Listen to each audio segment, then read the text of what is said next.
दर्शको नमस्कार. तरुण भारत संवादच्या थेट संवादमध्ये मी संजय कुलकर्णी आपण सर्वांचं स्वागत करतोय. दर्शको, आपल्याला माहिती आहे गुढीपाडवा अर्थात हिंदू नववर्ष दिन. हिंदू धर्मामध्ये गुढीपाडवाला अनन्यसाधारण महत्व आहे. कारण गुढीपाडवापासूनच खऱ्या अर्थाने नवीन वर्षाची सुरुवात होते. तर या निमित्त भारतातील सुप्रसिद्ध पंचांगकर्ते श्री मोहन दाते यांच्याशी आपण थेट संवाद साधत आहोत. तर दातेजी, आपलं खूप खूप सर्वप्रथम मी आमच्या तरुण भारत संवादच्या वतीनं स्वागत करतोय. लोकांना उत्सुकता आहे गुढीपाडव्याची. यंदाचा गुढीपाडवा कधी असणार आणि नेमकं गुढी कधी उभा करायची, असे असंख्य प्रश्न त्यांच्या मनामध्ये आहे. तर नेमकं गुढीपाडव्याविषयी तुम्ही काय सांगता? आपल्या हिंदू नववर्षाचा पहिला दिवस म्हणजे चैत्र शुद्ध प्रतिपदा, त्यालाच आपण गुढीपाडवा असंही म्हणतो. हा संवत्सरारंभ असल्यामुळे या दिवसाला विशेष महत्व आहे. 3.5 मुहूर्तांपैकी पहिला मुहूर्त म्हणजे गुढीपाडव्याचा. आणि गुढीपाडव्याच्या दिवशी आपण सकाळी गुढी उभारून त्या ब्रह्मध्वजाची आपण पूजा करत असतो. कारण ब्रह्मदेवाने सृष्टीला चालना दिली म्हणून त्याला ब्रह्मध्वज असंही म्हटलेलं आहे. यावर्षी मात्र गुढी जी उभी करायची आहे ती सकाळी अमावस्या संपल्यानंतर 19 मार्च रोजी सकाळी 6:54 नंतर आपल्याला गुढी उभी करायची आहे. तेव्हापासून हा गुढीपाडव्याचा सण आपण साजरा करणार आहोत. हा दिवसभर शुभ मुहूर्त आहे. त्यामुळे या दिवसभरामध्ये आपल्याला काही खरेदी करायची असेल, एखाद्या दुकानाचं उद्घाटन करायचं असेल, एखाद्या घरामध्ये आपल्याला गृहप्रवेश करून राहायला जायचं असेल किंवा एखादं शुभ कार्य कोणतेही करायचं असेल तर ते आपण या दिवशी करू शकतो.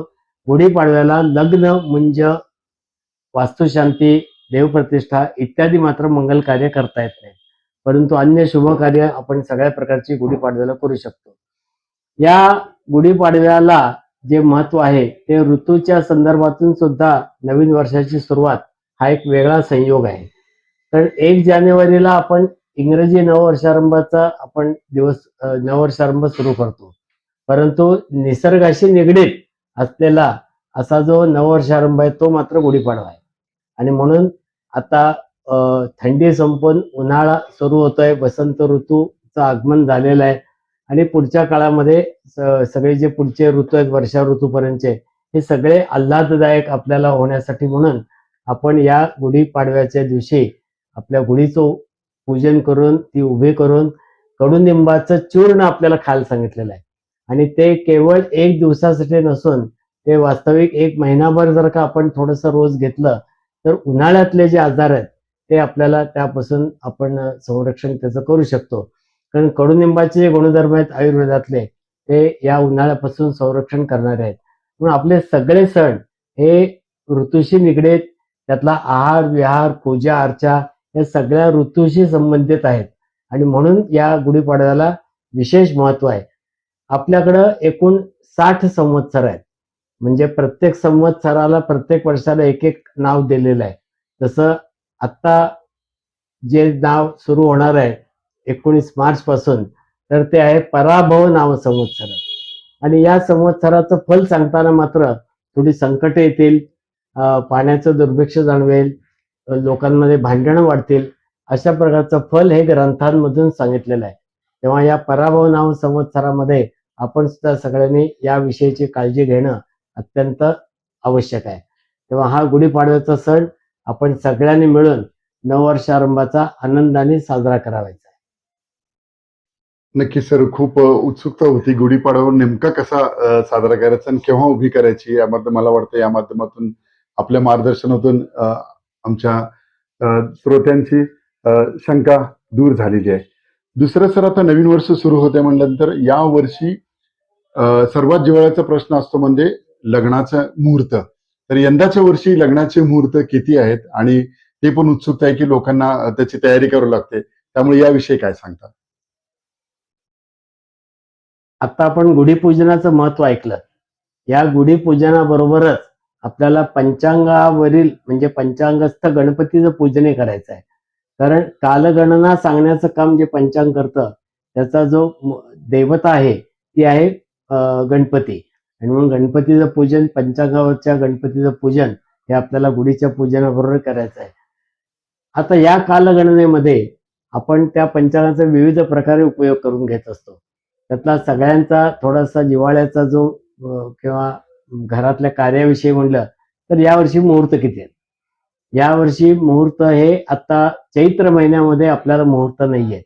कारण सूर्य मेष राशीत गेल्यावरच्या चैत्र महिन्यात मुहूर्त द्यावेत असा शास्त्र संकेत आहे.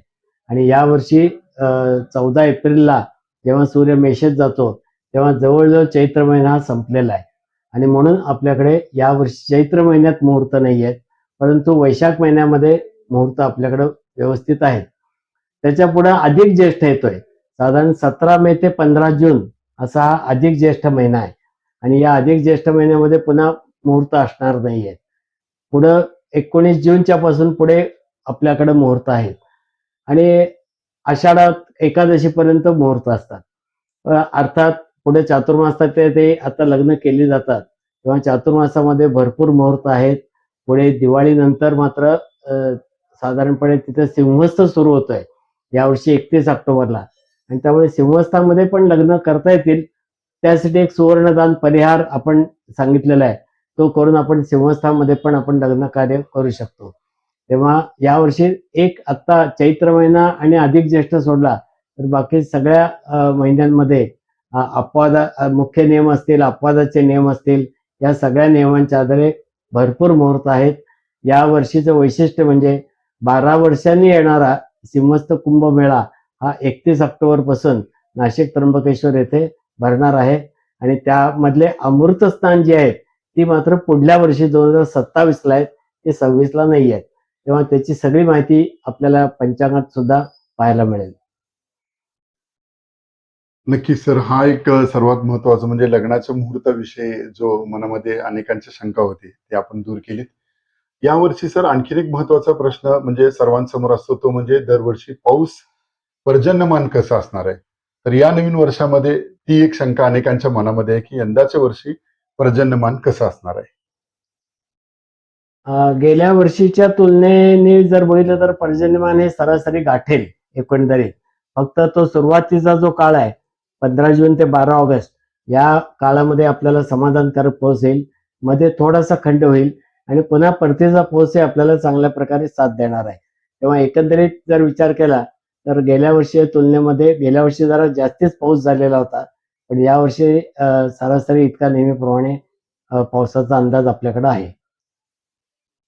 तर नवीन वर्ष म्हणलं की अशा अनेक प्रश्न लोकांच्या मनामध्ये निर्माण झालेले असतात. त्याच्यामध्ये यंदाच्या वर्षी ग्रहण वगैरे आहे का? आणि त्याविषयी देखील आमच्या श्रोत्यांना उत्सुक आहे. त्याविषयी काय सांगता? ग्रहणं ही पृथ्वीवर दरवर्षी घडतच असतात. फक्त ती भारतात दिसणार आहेत का दिसणार नाही आहेत एवढाच फक्त आपल्याशी संबंधित विषय असतो. त्यामुळे यावर्षी 4 ग्रहण आहेत.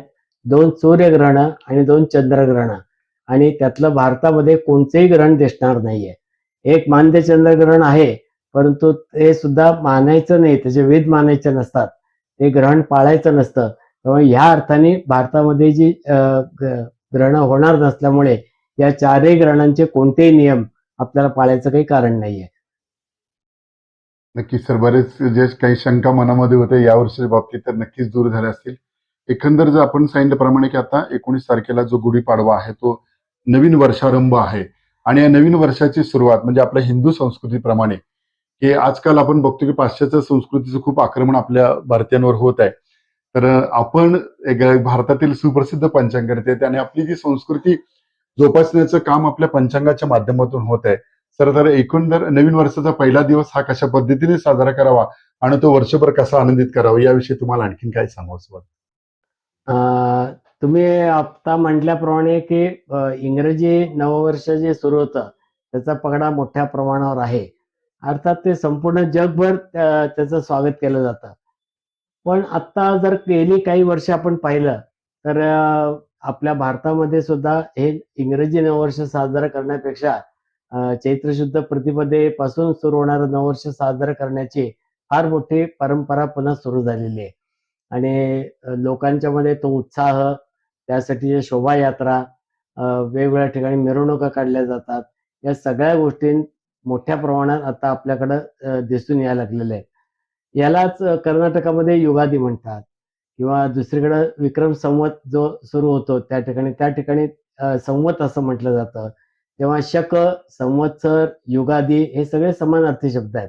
आणि या गुढीपाडव्याला मगाशी मी सांगितल्याप्रमाणे 3.5 मुहूर्तापैकी हा पहिला अत्यंत शुभ मुहूर्त असल्यामुळे या दिवशी जो आपण संकल्प करू तो आपण वर्षभरासाठी करणार आहोत.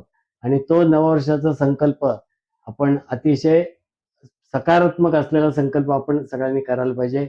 पाण्याविषयी असेल, वृक्षांविषयी असेल, आत्ताच्या येणाऱ्या काही संकटांविषयी असेल, आपल्या या हिंदू संघटन होण्याविषयी असेल, या सगळ्यांविषयीचा संकल्प आपण या पाडव्याच्या दिवशी करावा आणि तो पूर्णत्वास नेण्यासाठी आपण त्या ठिकाणी कटिबद्ध होण्याची मात्र नितांत आवश्यकता आहे, असं मला या ठिकाणी नमूद करावंसं वाटतं. नक्कीच सर, आज नवीन वर्षाच्या निमित्तानं आपण आपल्या सर्व तरुण भारत संवादच्या दर्शकांना गुढीपाडवा कसा साजरा करायचा आणि वर्षभराचे जे काही या वर्षामधील लोकांचे जे काही शंका होते, काही प्रश्न होते, ते आपण खूप छान पद्धतीने आम्हाला मार्गदर्शन केलं.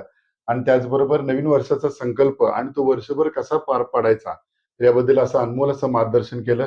त्याबद्दल तरुण भारत संवाद टीमच्या वतीनं आपले खूप खूप आभार व्यक्त करतो. धन्यवाद. धन्यवाद.